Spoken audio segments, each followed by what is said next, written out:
completely fiscally responsible. Yes or no, did you lead an audit? And the way yes my or leadership no, has did you lead been an audit? stated Yes or has no? been completely What are you afraid of? You mischaracterized. can't answer this question. Yes or no, did you lead an audit? Do you not know this answer?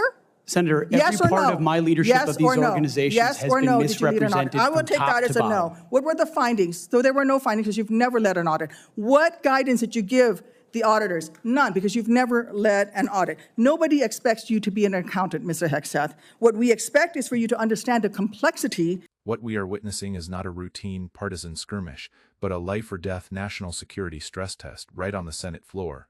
Senator Tammy Duckworth just performed a ruthless, unsparing dissection of Pete Hegseth's resume. The man, gunning for the ultimate seat of power at the Pentagon. Let's cut straight to the core. We are evaluating an individual about to seize control of an $825 billion budget and the most complex military apparatus in the world. Yet, when cornered with an incredibly simple yes or no question regarding his financial competence, specifically whether he had ever overseen an audit for his minuscule 200-person organization, Hegseth completely froze and deflected. The inability to account for a microscopic financial record is a fatal warning siren. If you cannot manage risk on basic accounting ledgers, you have absolutely no business stepping foot inside the situation room to handle global crises. Hegseth's black hole of competence doesn't stop at numbers.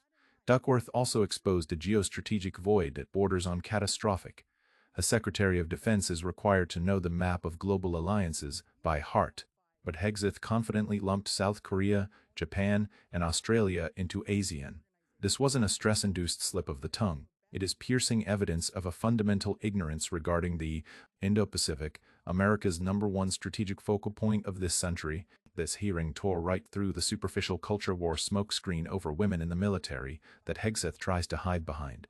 Using her own blood and sacrifice, Senator Duckworth called out Washington's ultimate hypocrisy, forcing young troops to bleed themselves dry to meet life-and-death standards while brazenly pressuring the Senate to lower the standards of competence for the man who wants to be their boss.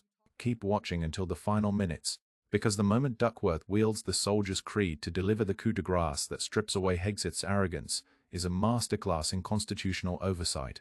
Let's dissect every piece of evidence. Defense that keeps us safe is being steered by someone who's wholly unprepared for the job, puts America at risk, and I am not willing to do that.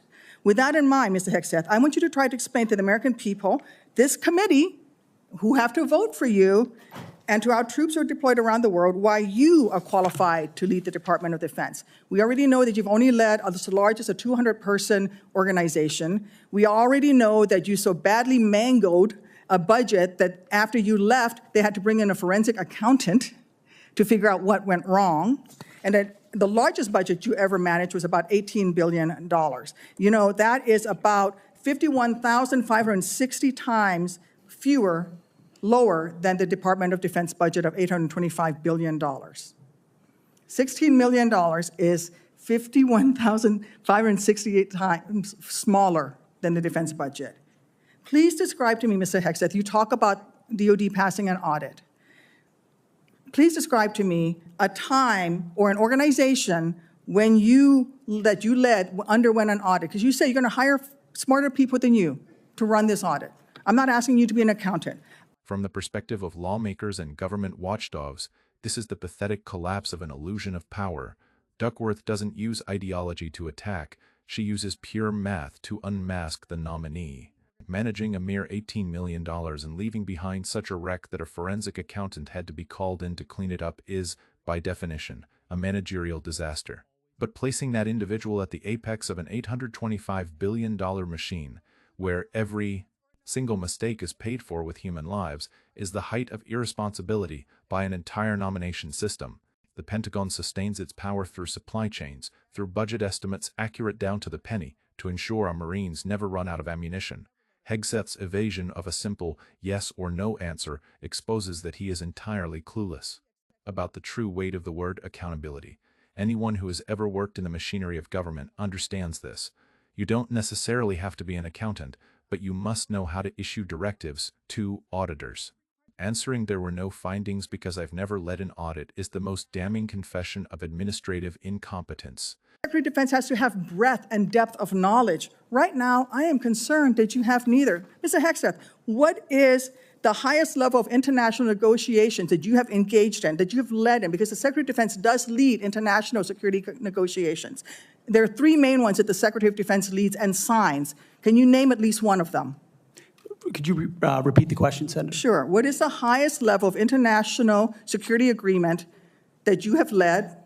And can you name some that the Secretary of Defense would lead? There's three main ones. Do you know? I have not been involved in international security arrangements because I have not been in government other than serving in the military. So my job has been to no. The lead answer is no. men and Can you women in name one of the combat. three main ones that the You're Secretary talking of about defense signs? arrangements. I mean, NATO might be one that you're referring to. Status of Forces Agreement would be one of them. Status of Forces Agreement. I've been a part of teaching about Status of Forces Agreements. But you don't inside remember to Afghanistan. mention it? You're not qualified, Mr. Hegseth. You're not qualified. You talk about repairing our defense industrial complex. You're not qualified to that. You could do acquisition and cross-servicing agreements, which essentially are security agreements. You can't even mention that. You've done none of those. You talked about the Indo-Pacific a little bit, and I'm glad that you mentioned it. Can you name the importance of at least one of the nations in the ASEAN, and what type of agreement we have with at least one of those nations? And how many nations are in ASEAN, by the way? I couldn't tell you the exact amount of nations because in you've that, not but I even know we have bothered to allies do- in South Korea and Japan and in AUKUS with Australia, trying to work on submarines with them. Mr. and data Hegseth, transfers none with of those them. countries We are have in allies ASEAN. across. None of those three countries that you've mentioned are in ASEAN. I suggest you do a little homework before you prepare for these. America's global deterrent power does not rely solely on aircraft carrier fleets. It also depends on the sharp mind and erudition of the person holding the command. What we just watched is a diplomatic disaster broadcast live across the globe. When you covet the chair of the Secretary of Defense, you must know vital treaties like the Status of Forces Agreement by heart, yet Hegseth is completely in the dark.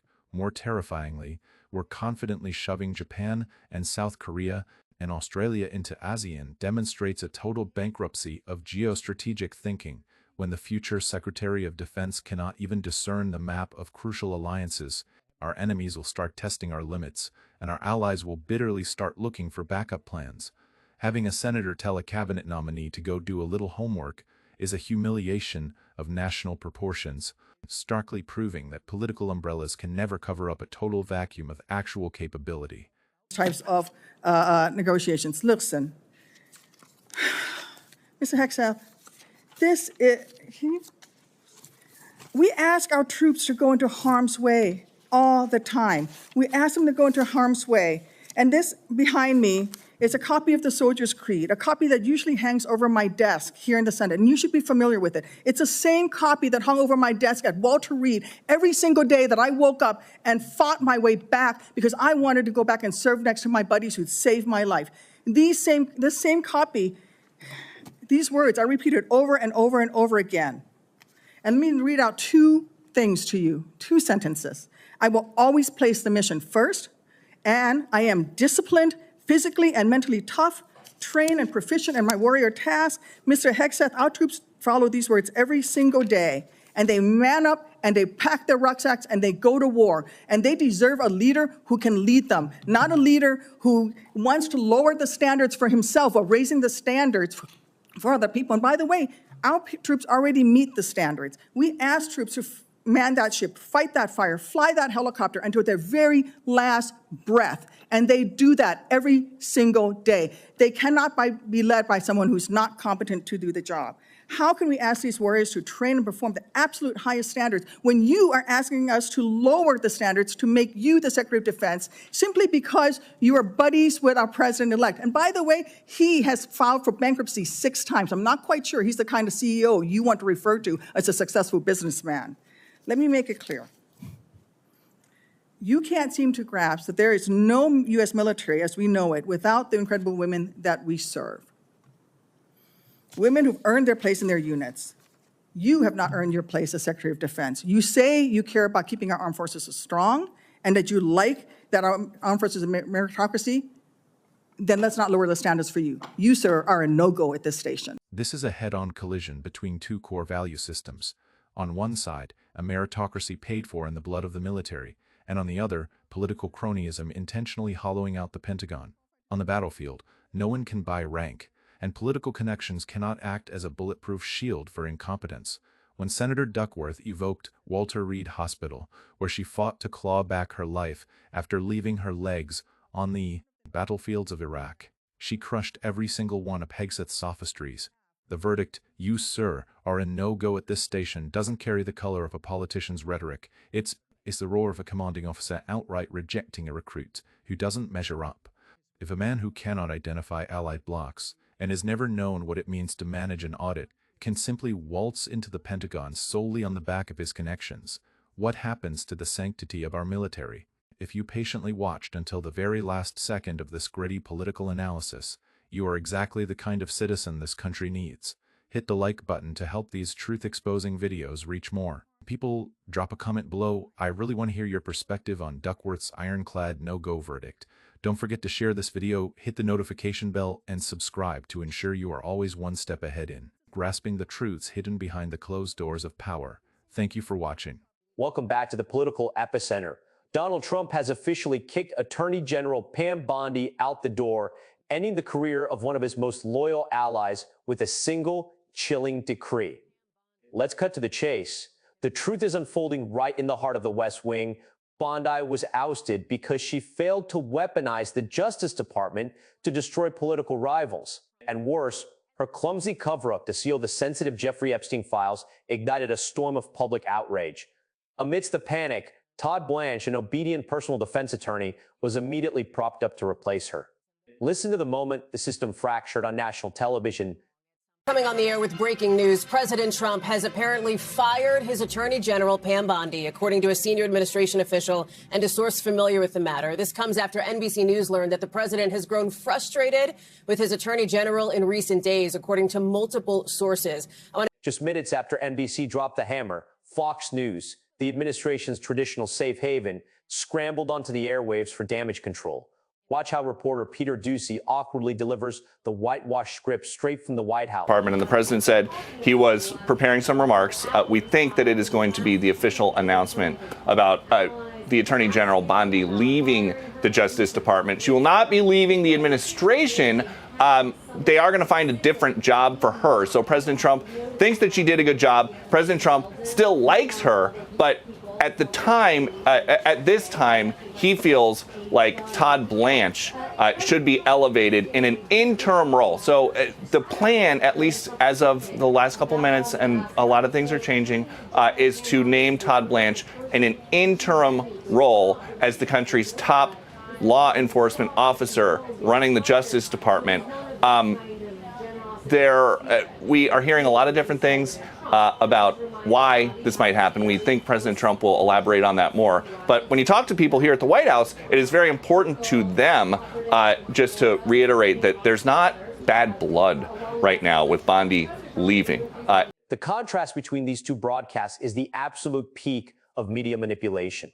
One side calls this a firing born of extreme frustration. The other strokes public opinion with sweet words like "no bad." Blood and still likes her. But ladies and gentlemen, no head of state strips the top law enforcement seat in America from a close confidant just for a personnel rotation. Throwing up a smokescreen that Bondi did a good job is a classic psychological tactic designed to save face while simultaneously locking the jaws of the former Attorney General, a woman holding countless lethal White House secrets. The brutal reality is, when a tool gets dull, it is mercilessly discarded. To understand why the president was so frustrated that he had to execute a purge, we have to look directly through the power lens of this administration. NBC News bravely pointed out the root cause of the fury. First Trump term. And this, in many ways, comes down to a representation of the frustration that President Trump has, that his vision for how he could exact retribution against political rivals and those who had, in his perception, done him wrong at some past point, to be brought to justice. That has not happened, even though this Department of Justice under Pam Bondi has attempted to do so in a number of areas where we've seen the failed attempts to prosecute James Comey or Letitia James. This isn't a conspiracy theory. This is a report on national television. The sacred firewall separating the White House and the Justice Department has been leveled. Pam Bondi wasn't chosen to defend the Constitution. She was chosen to be an executioner, expected to turn the justice agency into a personal weapon. The blacklist was clear. James Comey, Letitia James Bondi took the orders and tried to cobble together cases reeking of personal vendettas. But the legal system still had guardrails. The inability to lock up the opposition based on baseless charges left the president's thirst for revenge unsatisfied. That was Bondi's death sentence. And the most chilling evidence of this was leaked. And the most chilling evidence of this illegal interference was leaked, as NBC News revealed.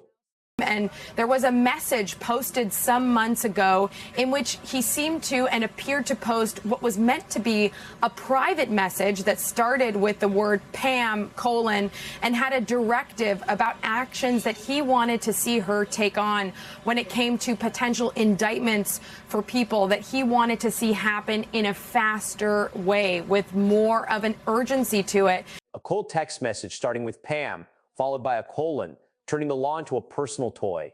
The president, forcing the attorney general to expedite the prosecution of rivals, exposed a system rotting from its core, serving autocratic power entirely. If the failed revenge was the spark, the Jeffrey Epstein cover-up was the C4 explosive that incinerated Bondi's credibility. And surprisingly, it was Fox News that exposed this deception. Reporter David Spunt laid out the timeline. Tampa this morning went straight to work. They will share those pictures soon, but no specific comment on the firing. So we'll see what comes from the president here shortly. Peter, stand by with us on the breaking news. Yeah, thanks, Peter. And for now, let's go to Fox News Justice correspondent David Spunt. Hi, David. What have you heard?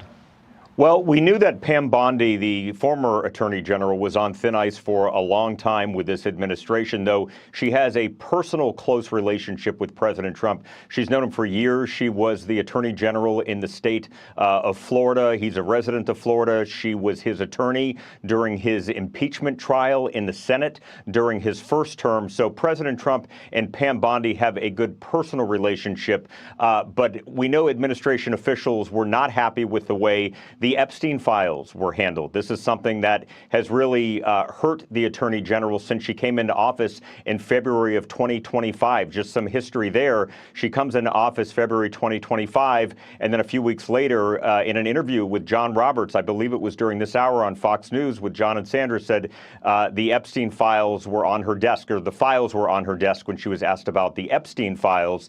She later clarified and said that she meant the JFK files, the RFK files, the Martin Luther King files, as well as the Epstein files. But there were so many more questions just about the overall handling of the Justice Department dealing with the Epstein files. Look at the psychological manipulation. It promised to bring light to the dark corners of the ultra-rich, creating a fake populist image. Bondi boldly declared the files were on her desk. But then she hastily backpedaled, equating this modern-day child sex abuse case with decades-old historical mysteries like JFK or MLK to dilute public outrage. Why did they back down from a case that could clean up the worst elite garbage? Are their names too powerful hiding in the shadows? The horrifying truth was revealed. Bondi. Over the summer, DOJ put out a release and they said that there would be nothing further warranted from the Epstein files. No charges would be filed. The case is essentially closed. And then Deputy Attorney General, now I guess we could call him Interim Attorney General Todd Blanche, met with Ghislaine Maxwell, Jeffrey Epstein's former girlfriend and co-conspirator, convicted co-conspirator. So the story never fully went away. In fact, Bondi was supposed to testify before Congress in a deposition about Epstein on April 14th in just a couple of weeks. So she clearly will no longer have to do that. Closing the file without any charges is a slap in the face to justice.